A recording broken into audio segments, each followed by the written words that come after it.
So I serve on the Arts and Culture Commission with the City of Arvada, which is a group of volunteers who are passionate about arts and culture in our community. And so we get together and really think about and make recommendations to the city about public art and how our art is maintained and where art is visible and what other sort of community cultural events are happening. A lot of what we do right now is funding big public art projects like murals and sculptures and things like that. The Quaker Street Mural is being finished up this fall, and it began, I think the idea for it was just someone who lives out in West Arvada who uses the Ralston Creek Trail all the time, who saw it's a really unique overpass space. So it's going to be a really cool mural because you're really going to be surrounded by it when you walk underneath it. And ended up working with an artist named Anna Charney.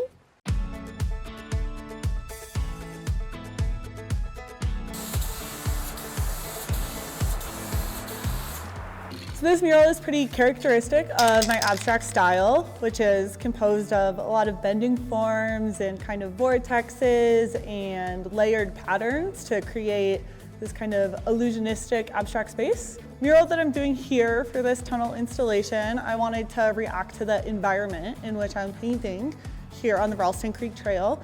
The east end of the tunnel, where it's super lush and foresty and green by the creek, all the colors are similar to the trees and all the foliage that you see down there. So it goes kind of from greens, and then the gradient as you walk through the tunnel and experience the immersive mural turns from those greens of the foresty area to some yellows and pinks and warm colors more reminiscent of the sunset that you would see over the mountains on the west end of the tunnel over here.